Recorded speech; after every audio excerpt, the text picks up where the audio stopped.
Hey guys, welcome back to another video. In this video, I demonstrated how to do a double cut crease.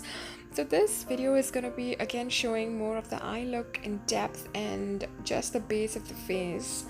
This is kind of a double cut crease because our second black line doesn't go all the way inside. It kind of stops in the outer third of the eye. That's because I didn't want to take away from the gracefulness of the look. Otherwise it would end up looking too harsh. So first off, like any other look, I just started off by moisturizing her face. Even though I didn't do her face first, I just wanted to let that moisturizer sink in. I used the Clinique Dramatizingly Gel Moisturizer because she has very oily skin. And I used a Huda Beauty Rose Gold palette, and I took a transition shade that was sandalwood and I just put it along the crease.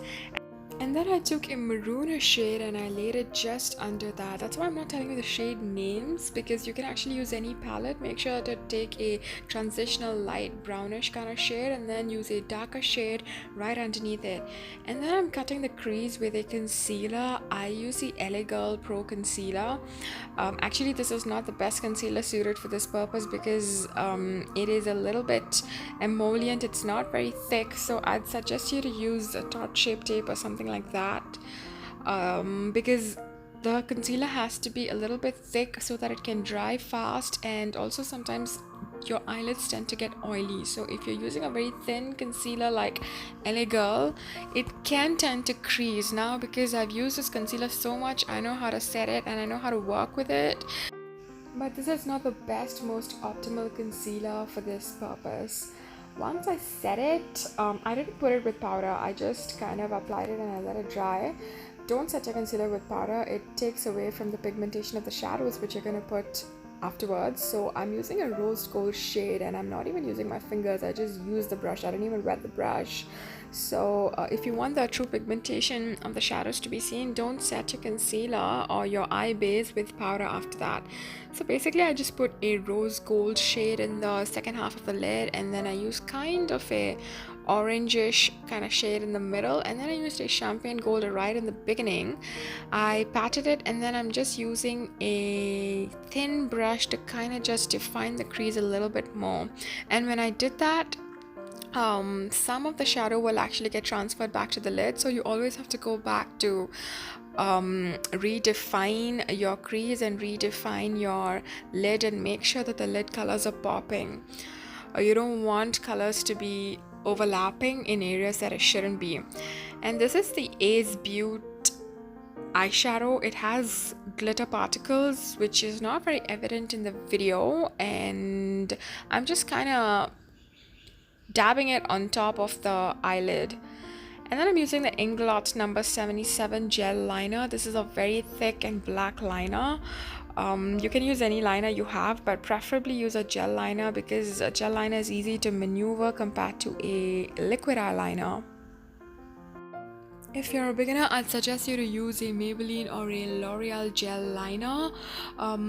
Those are also really good. It's kind of pigmented and it doesn't have the problem which Inglot has. It doesn't keep drying up, and for Inglot, even though it's really pigmented and really black and really super long lasting, you need to keep mixing the Duraline solution with it. Every time before you apply it, for each application you need to use a Duraline solution. So I'd suggest you to go with Maybelline. It's very affordable and it's really good. So I'm doing a bat wing. I'm just kind of extending the outer half and the inner half, and I'm making the outer corner really thick because I wasn't really sure what to do. I thought of doing the connected double cut crease, but then sometimes you just kind of lose your way and you don't really have a plan. You just do things as it is. So I did the bat wing, I left it, and then I did the inner corner wing. So when you do this, you need to make sure that the skin is stretched. So you saw the way I was holding my thumb, and I'm actually stretching her skin over there. That's what you need to do to get a very thin and precise line. Otherwise your line might end up a little bit blotchy and thick.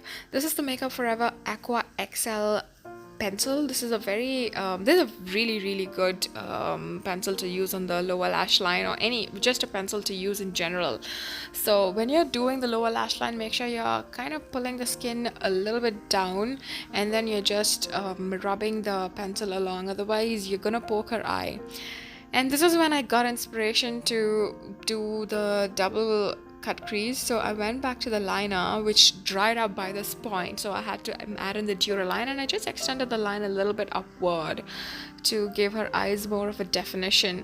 And then I took a black eyeshadow and I'm just deepening the outer corner of her eye to give it more depth and more definition, even though it looks good without it. But once you do all these little steps, you're actually gonna see the look when it gets completed. It kind of really completes the look. And then I also added glitter. This is totally optional. The eye look was already as elaborate as it was, but I just went in and added glitter just for the heck of it. And then I'm re-moisturizing her face. I'm using the Clinique Dramatizingly Gel Moisturizer. This moisturizer is really good for hydration, and I'm re-moisturizing her skin not because it's getting dry, that's because hydration is really important, and I put the first layer of hydration so that the skin just soaks it in, and now I'm just doing a fresh layer so that the skin is really hydrated and plump. This is the Makeup Forever mattifying primer. So I just applied it in the center of her face where she gets really oily, and if you see, I'm patting it in. I'm kind of patting and pushing the primer inside. It's really important that you do that for a mattifying or a smoothing primer. For a hydrating primer, you can massage it in or something like that, but I'd really recommend you to pat in the product rather than buffing it or massaging it in your skin.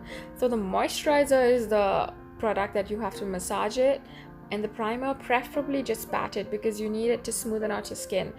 And this is the Fenty Beauty foundation. I use the shade 310 on her. If you see, it's really matching her neck, and it will really warm up. All the foundations generally kind of warm up to your skin tone after a couple of minutes, so don't bother with the exact match right upon application. Just give it a few minutes and then the foundation's gonna set. Even right after the application, without even waiting for a few minutes, you can see that the face is matching her neck and chest. Even though I'm a little bit darker than her, I still get away with using foundation 310 in Fenty. I can also use 330, but it would get a little dark and I would have to set with lighter concealers and powder. So it doesn't really matter. You don't have to get your exact foundation shade because you're going to be doing so many steps after that. So just make sure that it's in the correct ballpark area. So I'm just highlighting her face, and again I used two shades. This is LA Girl's Natural, which is extremely light. I just used this to lighten up her concealer, and the first concealer I used was from PAC. Is an Indian brand, and I used the shade number 10. This is exactly her skin tone. I used this to correct right around her under eye area. I didn't want to use a lighter concealer, otherwise it would look gray, and I didn't use an orange corrector because she didn't have any pigmentation. I just used a concealer shade that would match her exact skin tone, and because I wanted a little bit of a brightening effect, I used Natural. But Natural is really light for her, so make sure to blend that in. I really blended it in, and I was going to anyways bronze her skin, and I haven't even done the contour. So once you do basically all the steps, your skin has to come together. Okay, that's how you have to select your concealer and your foundation and your contouring shades. Now after I just blended the concealer out, I just sprayed her face again for hydration because sometimes concealers can be drying. This is the LA Girl's Beautiful Bronze Concealer. I'm using this for contouring her face. This is a very universal shade, guys. I think anyone should have this shade from LA Girl. This is LA Girl's Beautiful Bronze. It works on me, it works on her, it works on someone who is very fair, and even someone who is a little bit darker than me, it's gonna work. But if they're on the extremes, if they're really dark or really fair, then you probably gotta mix in another shade along with this. But this is really important, so make sure to have LA Girl's Beautiful Bronze in your kit. This is Anastasia Beverly Hills Dip Brow shade in Ebony. Ideally I should have used the shade dark brown or chocolate brown. Not even chocolate brown would have been too light. Probably dark brown on her because she has very sparse eyebrows, but I used Ebony, and I used concealer to lighten it up and to define her brows, and I set it with a brown shades, so it kind of worked out at the end.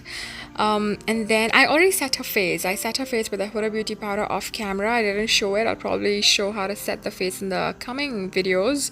This is a golden highlighter. It works really well for brown skin tones. I don't really know which company it is from, but it is really good. This is the Morphe 9B palette. I used a kind of a peachy shade. You can use the highlighter first and then the blush, or the blush and the highlighter. That's totally up to you. It doesn't really matter, because anyways I was gonna go in and redo the blush and the highlighter as the final step again. So I did the lash line. I just added brown shadow with a flat definer brush. For the lips, I mixed two shades. One's from Ambrish Cosmetics called Tan Lines, and the other one is called Jared Cosmetics Plum. I mixed these two because I didn't want it to lean too plum, nor did I want it to be too brown. I wanted it to be kind of neutral in congruence with the eyes. Yeah, there's a lot going on in the eyes. You might think it's not neutral with the glitter and the very bold eyeliner and stuff, but the colors are still very neutral. So that's an important thing to note. If you want your makeup look to be cohesive, try to maintain the same colors in the eyes and the lips. At least choose colors in the same color family. And then I just doused her face with setting spray. I used the MAC Fix Plus spray. And then I'm using highlighter and I'm just patting it on her skin after I use a setting spray, so that it really sets into her skin. And I also use the same Ace Beauty eyeshadow on her brow bone for the brow bone highlight. This is just gonna give an extra bit of pop in pictures. Now you can see that the skin is actually glowing, but the thing is it's actually matte. I used a lot of matte products and I set her skin very well with powder, so she did tell me that her makeup didn't come off for a long time, even though she has a very oily skin. You definitely don't have to add so much highlighter if you don't like the dewy look. I just showed you that even though it is actually matte and it is going to work for oily skin, sometimes oily skin clients ask for a dewy look, and you can totally achieve that. So this look is really suited for a bride or for an engagement or for a party glam, or if you can rock it every day, then hats off to you. Thank you so much for watching, guys. Do take care and stay tuned for the next videos.